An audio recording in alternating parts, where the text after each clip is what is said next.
Hello everyone, welcome back to yet another episode of in the series 100 phrases for reading newspapers.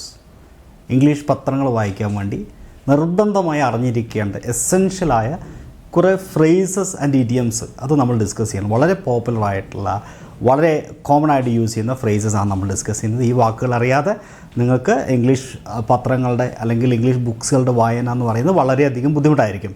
ഈ സീരീസിലെ 12ാമത്തെ അധ്യായമാണിത്. 11 അധ്യായങ്ങൾ already കഴിഞ്ഞിട്ടുണ്ട്. ഈ class കണ്ടതിന് ശേഷം നിങ്ങൾ ആ കഴിഞ്ഞുപോയ അധ്യായങ്ങൾ കൂടി കാണുക. കഴിഞ്ഞുപോയ അധ്യായങ്ങൾ ഒരുമിച്ച് കാണാൻ വേണ്ടി പ്രത്യേകം ഒരു പ്ലേലിസ്റ്റ് ആക്കി തന്നിട്ടുണ്ട്. ആ പ്ലേലിസ്റ്റിൻ്റെ ലിങ്ക് താഴെ ഡിസ്ക്രിപ്ഷൻ ബോക്സിൽ അതുപോലെ കമൻറ്റ് ബോക്സിൻ്റെ ഭാഗത്തും ഞാൻ പിൻ ചെയ്ത് വെച്ചിട്ടുണ്ട്. നിങ്ങൾക്ക് ആ ലിങ്കിൽ ക്ലിക്ക് ചെയ്ത് കഴിഞ്ഞാൽ കഴിഞ്ഞുപോയ എല്ലാ ക്ലാസ്സുകളും ഇതിനകത്തുള്ള 11 ക്ലാസ്സസും നിങ്ങൾക്ക് കാണാൻ സാധിക്കും. അപ്പോൾ 12ാമത്തെ അധ്യായത്തിലേക്ക് സ്വാഗതം. വളരെ പ്രധാനപ്പെട്ട 5 ഫ്രേസസാണ്, വളരെ എസെൻഷ്യലായിട്ട് ആവശ്യമുള്ള ഫ്രേസസാണ് നമ്മളിപ്പോൾ പഠിക്കുന്നത്. ഏതൊക്കെയാണെന്ന് നോക്കാം. ഈ ക്ലാസ് കണ്ടതിന് ശേഷം പഴയ ക്ലാസ് കാണാൻ പോയാൽ മതി. ഓക്കെ, നമുക്ക് തുടങ്ങാം. കേരളത്തിൽ നിന്നുള്ള ഒരു വാർത്തയാണ്. നോക്കിയേ, police action against Congress workers on the behest of Kerala CM V D Satheesan. പ്രതിപക്ഷ നേതാവ് വി ഡി സതീശൻ അദ്ദേഹത്തിൻ്റെ ഒരു പ്രസ്താവനയാണ്, അദ്ദേഹം പറഞ്ഞൊരു കാര്യം വാർത്തയായിട്ട് വന്നിരിക്കുകയാണ്. പോലീസ് ആക്ഷൻ, പോലീസിൻ്റെ ആക്ഷൻ നടപടി എഗൈൻസ്റ്റ് കോൺഗ്രസ് വർക്കേഴ്സ്, കോൺഗ്രസ് പ്രവർത്തകർക്കെതിരെയുള്ള പോലീസിൻ്റെ നടപടി on the behest of Kerala CM, Kerala chief മിനിസ്റ്ററുടെ നിർദ്ദേശപ്രകാരമാണ്, കേരള മുഖ്യമന്ത്രിയുടെ നിർദ്ദേശപ്രകാരമാണ് കോൺഗ്രസ് പ്രവർത്തകർക്കെതിരെയുള്ള പോലീസ് നടപടി എന്ന് അദ്ദേഹം വി ഡി സതീശൻ പറഞ്ഞിരിക്കുകയാണ്. അപ്പോൾ നമുക്കിവിടെ ഇന്ന് മനസ്സിലാക്കാനുള്ള ഫ്രേസ് എന്ന് പറയുന്നത് ഓൺ ദി ബിഹെസ്റ്റ് ഓഫ് എന്ന് പറയുന്ന പ്രയോഗമാണ്. ഇംഗ്ലീഷിൽ എപ്പോഴും ഉപയോഗിക്കുന്ന വളരെ കോമൺ ആയിട്ട് വൈഡ്ലി യൂസ് ചെയ്യുന്ന ഒരു എക്സ്പ്രഷനാണ് ഓൺ ദി ബിഹെസ്റ്റ് ഓഫ് എന്ന് പറയുന്നത്. നിങ്ങൾ പത്രം വായിക്കുന്ന ആളുകളോ അല്ലെങ്കിൽ പുസ്തകം വായിക്കുന്ന ആളുകളാണെങ്കിൽ എപ്പോഴും കാണുന്നതായിരിക്കും. മാത്രമല്ല you can use it in your regular conversation also. നിങ്ങളുടെ സാധാരണ സംഭാഷണത്തിലോ ഉൾപ്പെടെ നിങ്ങൾക്കിത് ഉപയോഗിക്കാൻ സാധിക്കും. അപ്പോൾ നമുക്ക് കുറച്ചും കൂടി അടുത്ത് ഓൺ ദി ബിഹെസ്റ്റ് ഓഫ് എന്ന് പറയുന്ന പ്രയോഗത്തെ പരിചയപ്പെടാം. ഓൺ ദി ബിഹെസ്റ്റ് ഓഫ് അല്ലെങ്കിൽ ചിലപ്പോൾ അറ്റ് ദി ബിഹെസ്റ്റ് ഓഫ് എന്നാണ്, കൂടുതലായിട്ടും അറ്റ് ദി ബിഹെസ്റ്റ് ഓഫ് എന്നാണ് നമ്മൾ യൂസ് ചെയ്യാറുള്ളത്. അറ്റ് ദി ബിഹെസ്റ്റ് ഓഫ് അതിൻ്റെ അർത്ഥം നിർദ്ദേശപ്രകാരം, ആജ്ഞാപ്രകാരം എന്നൊക്കെയാണ്. ഓക്കെ, നിർദ്ദേശപ്രകാരം, ആജ്ഞാപ്രകാരം നമ്മളിപ്പോൾ പറഞ്ഞ കാര്യം തന്നെയാണ്. അപ്പോൾ അടുത്ത 2 എക്സാമ്പിളിലേക്ക് പോകാം. അതിന് മുന്നോടിയായിട്ട് ഇതുപോലെ എസെൻഷ്യലായിട്ടുള്ള 300ഓളം വരുന്ന എക്സ്പ്രഷൻസുകൾ ഒരു സാധാരണ വ്യക്തി എന്ന നിലയ്ക്ക് നമ്മളെല്ലാവരും അറിഞ്ഞിരിക്കേണ്ടതുണ്ട്. അതായത് ജേർണലിസ്റ്റിക് ഇഡിയംസ് ഉണ്ട്, ഫ്രേസസ് ഉണ്ട്. അതുപോലെ ഒരു 2000-ലധികം വരുന്ന essential advanced or intermediate words ഉണ്ട് പത്രം വായിക്കുമ്പോൾ നമ്മൾ അറിഞ്ഞിരിക്കേണ്ടത്. കാരണം നമ്മൾ സാധാരണ ഹായ് ഹലോ എന്ന് പറയുന്ന ഇംഗ്ലീഷിനകത്ത് യൂസ് ചെയ്യുന്ന ലാംഗ്വേജ് അല്ല കുറച്ചുകൂടി സ്റ്റാൻഡേർഡ് ആയിട്ടുള്ള റൈറ്റിങ്ങിലോ റീഡിങ്ങിലൊക്കെ ഉപയോഗിക്കുന്നത്. അതായത് പുസ്തകം എഴുതുന്ന ആൾക്കാരും ജേർണലിസ്റ്റുകളും പത്രക്കാരും ഒക്കെ. അപ്പോൾ പത്രം വായിച്ച് വാർത്തയൊക്കെ മനസ്സിലാക്കണമെങ്കിൽ നമ്മൾ ഈ ബേസിക് ഇംഗ്ലീഷിന് അപ്പുറത്തേക്കൊരു ലാംഗ്വേജ് ഉണ്ട്, ആ ഭാഷ നമ്മൾ സ്വായത്താക്കേണ്ടതുണ്ട്. അതിന് നിങ്ങളെ സഹായിക്കുന്ന ഒരു സെൽഫ് ഹെൽപ്പ് ഗൈഡാണ് വേർഡ് മാസ്റ്റർ ഇൻ 30 വീക്സ് എന്ന് പറയുന്ന പുസ്തകം. ഈ പുസ്തകം ഒരു വലിയ ഒരു നിധിയാണ്. ഒരുപാട് വർഷത്തെ റിസർച്ചിൻ്റെ ഭാഗമായി തയ്യാറാക്കിയ ഒരു വലിയ ഹാർഡ് ബൗണ്ട് ബുക്കാണ്. ഈ പുസ്തകം ആവശ്യമുള്ള ആൾക്കാർ ഇപ്പം തന്നെ കോൺടാക്ട് ചെയ്തോളൂ. പുതിയ 4th എഡിഷൻ വന്നിട്ടുണ്ട്, പുതിയ സ്റ്റോക്ക് വന്നിട്ടുണ്ട്. വളരെ വേഗത്തിൽ വിറ്റ് അഴിഞ്ഞുകൊണ്ടിരിക്കുന്ന, വളരെയധികം ആളുകൾ ഉപയോഗപ്പെടുന്ന പുസ്തകത്തിൻ്റെ 4ാമത്തെ എഡിഷനാണ്. ഒരു ബെസ്റ്റ് സെല്ലിംഗ് ബുക്കാണ്. അപ്പോൾ ഇതുവരെ പഠിച്ചതല്ല English. Okay, word master in 30 weeks, 30 ആഴ്ച കൊണ്ട് നിങ്ങളുടെ ഇംഗ്ലീഷ് വേറെ ലെവലിലേക്ക് നിങ്ങൾക്ക് ഉയർത്തിയെടുക്കാൻ സാധിക്കും. ഇതാണ് റിയൽ ഇംഗ്ലീഷ് എന്ന് പറയുന്നത്. അല്ലാതെ ബേസിക് ഇംഗ്ലീഷ് അറിയാമെന്നതുകൊണ്ട് നമുക്ക് ഇംഗ്ലീഷ് അറിയാമെന്ന് പറയാൻ സാധിക്കില്ല. ഒരു വിഷയത്തെക്കുറിച്ച് ഒരു വേദിയിൽ വെച്ച് 4 വാക്ക് സംസാരിക്കണമെങ്കിൽ, ഒരു സംവാദത്തിൽ പങ്കെടുത്തുകൊണ്ട് നിങ്ങൾക്ക് നിങ്ങളുടെ ആശയങ്ങൾ കൈമാറ്റം ചെയ്യണമെങ്കിലൊക്കെ ഇംഗ്ലീഷിൻ്റെ വേറൊരു ലെവൽ നമ്മൾ അച്ചീവ് ചെയ്യേണ്ടതുണ്ട്. അതിനുവേണ്ടി നിങ്ങളെ സഹായിക്കുന്ന ഈ ഒരു പുസ്തകമാണ് വേർഡ് മാസ്റ്റർ ഇൻ 30 വീക്സ്. ഇതുപോലെ ഈ പുസ്തകം മാത്രമേ ഉള്ളൂ. ഈ ബുക്ക് ആവശ്യമുള്ളവർ 9037990442 എന്ന് പറയുന്ന നമ്പറിൽ ഇപ്പോൾ തന്നെ വേർഡ് മാസ്റ്ററി എന്ന് മെസ്സേജ് അയച്ചാൽ മതി. അതിൻ്റെ വില മുതൽ എല്ലാ കാര്യങ്ങളും, അതിൻ്റെ ഉപയോഗവും മറ്റു കാര്യങ്ങളൊക്കെ പറഞ്ഞുതരും. നിങ്ങൾ ഈ പുസ്തകം നിങ്ങളുടെ കുട്ടികൾക്കൊക്കെ വാങ്ങിക്കൊടുക്കുകയാണെങ്കിൽ, വളരെ ചെറുപ്പത്തിൽ തന്നെ ഇത് ഉപയോഗിച്ച് ശീലിച്ചു കഴിഞ്ഞാൽ തീർച്ചയായിട്ടും അവരുടെ ലൈഫിലൊരു മൈലേജ് അവർക്ക് ലഭിക്കും. ഒരു വലിയ അച്ചീവ്മെൻറ്റ് ജീവിതത്തിൽ നേടിയെടുക്കുന്നതിന് പുസ്തകം അവരെ സഹായിക്കും. അതുപോലെ നിങ്ങൾ ഏത് പ്രൊഫഷനിൽ ജോലി ചെയ്യുന്ന ആളാണെങ്കിലും നിങ്ങളുടെ ലാംഗ്വേജിനെ ഇമ്പ്രൂവ് ചെയ്യാൻ വേണ്ടി ഈ പുസ്തകം ഹെൽപ്പ് ചെയ്യും. അതുകൊണ്ട് ഏത് മേഖലയിലുള്ള ആൾക്കാരാണെങ്കിലും ഈ പുസ്തകം കമ്പൽസറിയാണ്. ഇത് നിങ്ങളുടെ നെക്സ്റ്റ് ജനറേഷന് സൂക്ഷിച്ചു വെക്കാൻ പറ്റുന്ന രൂപത്തിലാണ് അത്രയും ക്വാളിറ്റിയിലാണ് തയ്യാറാക്കിയിരിക്കുന്നത്. കുറച്ച് വിലയുള്ള പുസ്തകമാണ്, അതുകൂടെ ഞാൻ ആമുഖമായിട്ട് പറയുകയാണ്. പുസ്തകം ആവശ്യമുള്ളവർക്ക് തപാൽ വഴി രജിസ്റ്റേർഡ് ആയിട്ട് നിങ്ങളുടെ വീട്ടിലെത്തും. ഇപ്പോൾ തന്നെ ഓർഡർ ചെയ്തോളൂ. ഓക്കെ, അപ്പോൾ നമ്മുടെ ന്യൂസിലേക്ക് കിടക്കാം. നമ്മളെന്താ ഡിസ്കസ് ചെയ്തുകൊണ്ടിരുന്നത്? At the behest of or on the behest of എന്ന് പറയുന്ന ഈ പ്രയോഗത്തിൻ്റെ ഈ ശൈലിയുടെ മീനിങ് എന്ന് പറയുന്നത് നിർദ്ദേശപ്രകാരം അല്ലെങ്കിൽ ആജ്ഞപ്രകാരം എന്നാണ്. Model code of conduct, model code of conduct, code of conduct.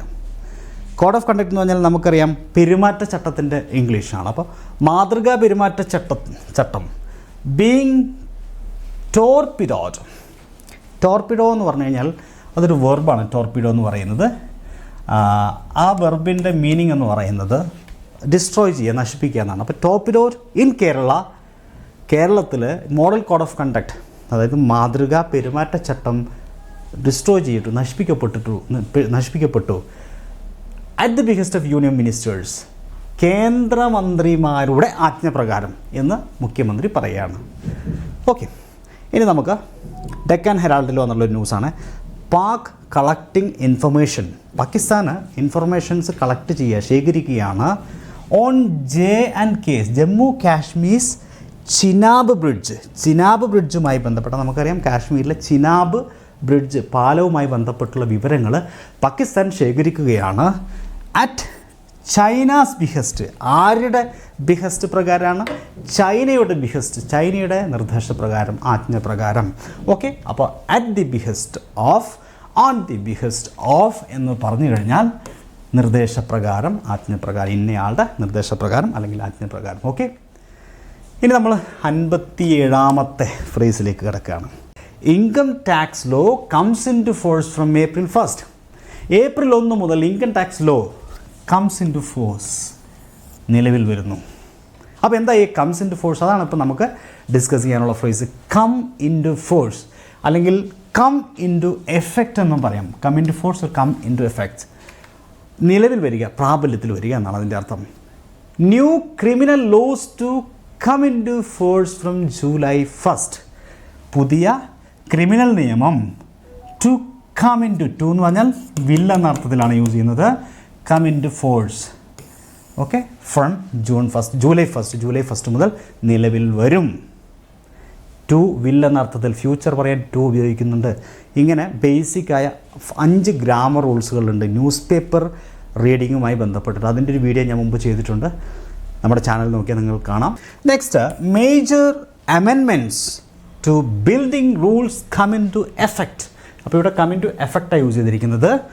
അതായത് മേജർ അമെൻമെൻറ്റ്സ്, പ്രധാനപ്പെട്ട ഭേദഗതികൾ, ടു ബിൽഡിംഗ് റൂൾസ്, കെട്ടിട നിർമ്മാണ നിയമത്തിൽ പ്രധാനപ്പെട്ട ഭേദഗതികൾ come into effect in കേരളത്തിൽ നിലവിൽ വരുന്നു അല്ലെങ്കിൽ വന്നു എന്ന അർത്ഥത്തിലാണ്. കെയിം ഇൻ ടു എഫക്റ്റ് എന്നായിരിക്കും അത് ഉദ്ദേശിച്ചിട്ടുണ്ടാവുക. കാരണം ഇതൊരു ന്യൂസ് പേപ്പർ ഹെഡ്ലൈൻ ആയതുകൊണ്ട് പാസ്റ്റിനെ പ്രസൻ്റ് ആക്കിയിട്ടാണ് പറയുക. അത് ഞാൻ നേരത്തെ പറഞ്ഞ പോലെ 5 ബേസിക് റൂൾസിലൊന്നാണ്.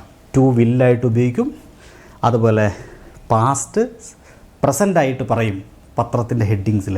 അപ്പോൾ ഇവിടെ came into effect in കേരളത്തിൽ നിലവിൽ വന്നു എന്നാണ് ആ വാർത്ത ഉദ്ദേശിക്കുന്നത്. 58ാമത്തെ phrase, two new districts come into existence in Andhra Pradesh. ഇനി നിലവിൽ വരിക എന്നുള്ളതിൻ്റെ മറ്റൊരു പ്രയോഗമാണ് come into existence. 2 new districts, 2 പുതിയ ജില്ലകൾ. കം മീൻസ് കെയിം, ഇവിടെ കെയിം എന്നാണ് അവർ ഉദ്ദേശിച്ചിട്ടുള്ളത്. ക്യാപ്ഷൻ ആയതുകൊണ്ടാണ്, ന്യൂസ് പേപ്പർ ഹെഡ്ലൈൻ ആയതുകൊണ്ടാണ്. അപ്പോൾ came into existence in ആന്ധ്രാപ്രദേശിൽ നിലവിൽ വന്നു.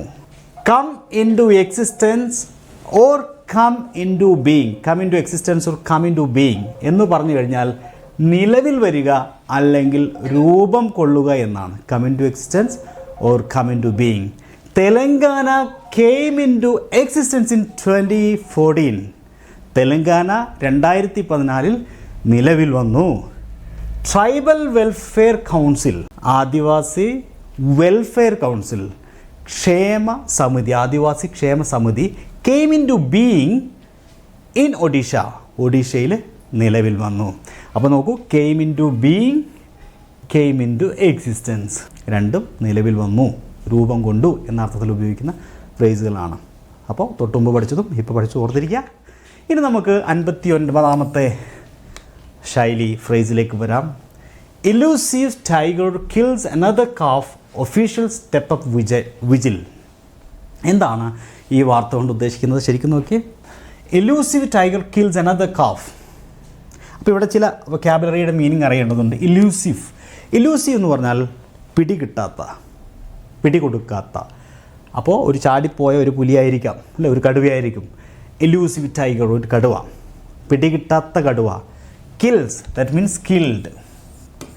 അനദർ കാഫ്, കാഫ് എന്ന് പറഞ്ഞാൽ പശുവിൻ്റെ കിടാവ്, പശുക്കിടാവ്. അപ്പോൾ മറ്റൊരു പശുക്കിടാവിനെ കൂടി, മറ്റൊരു പശുവിൻ്റെ കുഞ്ഞിനെ കൂടെ പിടികിട്ടാത്ത ചാടിപ്പോയ കടുവ കൊന്നു. ഒഫീഷ്യൽസ്, ഉദ്യോഗസ്ഥർ, സ്റ്റെപ്പ് അപ്പ് വിജിൽ. വിജിൽ എന്ന് പറഞ്ഞാൽ ജാഗ്രത, വിജിലൻസ് നമ്മൾ യൂസ് ചെയ്യുന്നൊരു വേർഡാണല്ലേ, അതുപോലെ വിജിൽ. വിജിൽ മീൻസ് ജാഗ്രത. അപ്പോൾ സ്റ്റെപ്പ് അപ്പ് വിജിൽ, ജാഗ്രത വർദ്ധിപ്പിച്ചു, വർദ്ധിപ്പിക്കുക, ശക്തിപ്പെടുത്തുക എന്നാണ് സ്റ്റെപ്പ് അപ്പ് എന്ന് പറയുന്ന ശൈലിയുടെ അർത്ഥം എന്ന് പറയുന്നത്. ഇത് എപ്പോഴും യൂസ് ചെയ്യുന്ന ഒരു പൊതുവായിട്ടുള്ള വേർഡാണ് നമ്മുടെ കോമൺ കോൺവെർസേഷനിൽ as well as newspapers or written ഇംഗ്ലീഷിൽ. ഓക്കെ, നോക്കി, സ്റ്റെപ്പ് അപ്പ്, ത്വരിതപ്പെടുത്തുക, ശക്തിപ്പെടുത്തുക, വർദ്ധിപ്പിക്കുക. Modi back in Kerala Tuesday to step up Lok Sabha preparations. Lok Sabha preparations, Lok Sabha തെരഞ്ഞെടുപ്പിൻ്റെ തയ്യാറെടുപ്പുമായി ബന്ധപ്പെട്ട് മോദി ബാക്ക് ഇൻ കേരള, കേരളത്തിലേക്ക് മടങ്ങി വരുന്നു. ട്യൂസ്ഡേ, ചൊവ്വാഴ്ച. എന്തിനാണ്? To step up Lok Sabha preparations. Lok Sabha preparations, Lok Sabha തെരഞ്ഞെടുപ്പ് ത്വരിതപ്പെടുത്താൻ വേണ്ടി, അല്ലെങ്കിൽ ശക്തിപ്പെടുത്താൻ വേണ്ടിയിട്ട്. അപ്പോൾ തിരഞ്ഞെടുപ്പ് ശക്തിപ്പെടുത്താൻ വേണ്ടി മോദി കേരളത്തിലേക്ക് മടങ്ങി വരികയാണ്. Pakistan, Uzbekistan step up. പാകിസ്ഥാനും ഉസ്ബെക്കിസ്ഥാനും സ്റ്റെപ്പ് അപ്പ് ചെയ്യുന്നു, വർദ്ധിപ്പിക്കുന്നു, ശക്തിപ്പെടുത്തുന്നു. എന്ത്? Trade investment corporation.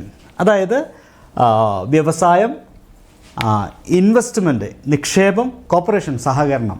അപ്പോൾ ട്രേഡ് ഇൻവെസ്റ്റ്മെൻറ്റ് കോർപ്പറേഷൻ ആയിരിക്കും ഉദ്ദേശം ഉണ്ടാവുക. വ്യവസായവും അതേപോലെ നിക്ഷേപവുമായി ബന്ധപ്പെട്ടുള്ള സഹകരണം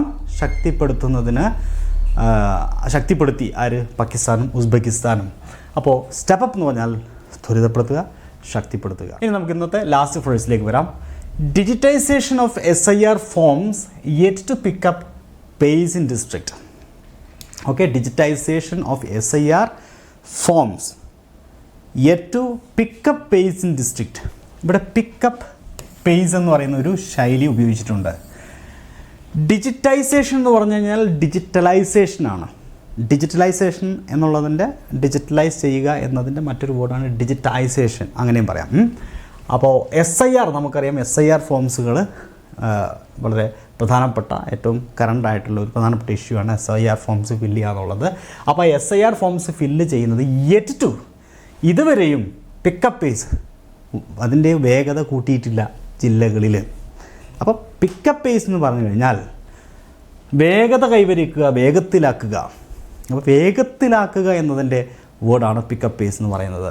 നേച്ചേഴ്സ് ഫ്യൂരി, പ്രകൃതി രോഷം. എബേറ്റ്സ്, കുറഞ്ഞു. എബേറ്റ്സ് മീൻസ് എബേറ്റഡ്. ഇൻ മസൂറി, മസൂറിയിൽ പ്രകൃതിക്ഷോഭം ഒതുങ്ങി. Relief, okay, relief and restoration work. Relief എന്ന് പറഞ്ഞാൽ നമുക്കറിയാം ദുരിതാശ്വാസം. റിസ്റ്റോറേഷൻ വർക്ക് എന്ന് പറഞ്ഞാൽ പുനരധിവസിപ്പിക്കുന്ന പ്രവർത്തനങ്ങൾ. ഓക്കെ, അപ്പോൾ relief and restoration work picks up pace എന്ന് പറഞ്ഞു കഴിഞ്ഞാൽ ഈ പറയുന്ന പ്രവൃത്തികൾ വേഗത്തിലായി. Okay, pick up pace. Okay, so nature's fury abates, പ്രകൃതി ക്ഷോഭം കുറഞ്ഞു. മുസോറിയിൽ അവിടുത്തെ റിലീഫ് ആൻഡ് റിസ്റ്റോറേഷൻ വർക്ക് വേഗത്തിലായി. Pick up the pace. Okay, pick up pace. Next, Vemulawada temple. അതൊരു സ്ഥലത്തിൻ്റെ പേരാണ്, എനിക്ക് തോന്നുന്നത് തെലുങ്കാനയിലുള്ള സ്ഥലമാണ്. വെമുലവാദ ടെമ്പിൾ, വെമുലവാദ ക്ഷേത്രം. എക്സ്പാൻഷൻ, അതിൻ്റെ വിപുലീകരണം. ഈ വെമുലവാദ ക്ഷേത്രത്തിൻ്റെ വിപുലീകരണം, എക്സ്പാൻഷൻ വർക്ക്സ്, വിപുലീകരണ പ്രവർത്തനങ്ങൾ. പിക്കപ്പ് പേസ്, വേഗത്തിലായി. Pick up pace, that means picked up pace. Okay, അപ്പോൾ പിക്കപ്പ് പേസ് എന്ന് പറഞ്ഞു കഴിഞ്ഞാൽ വേഗത കൈവരിക്കുക, വേഗത്തിലാവുക എന്നാണ്. അപ്പോൾ വളരെ പ്രധാനപ്പെട്ട 5 ശൈലി കൂടി ഇന്ന് നമ്മൾ പഠിച്ചു. ഇതുവരെ ഉള്ള മുഴുവൻ അധ്യായങ്ങളും റിപ്പീറ്റായിട്ട് കണ്ടിട്ട് അതിലെ ശൈലികളെല്ലാം നിങ്ങളൊരു നോട്ടിൽ പ്രത്യേകം എഴുതി വയ്ക്കുക. എന്നിട്ട് റിപ്പീറ്റ് ചെയ്ത് വായിച്ച് പഠിക്കുക.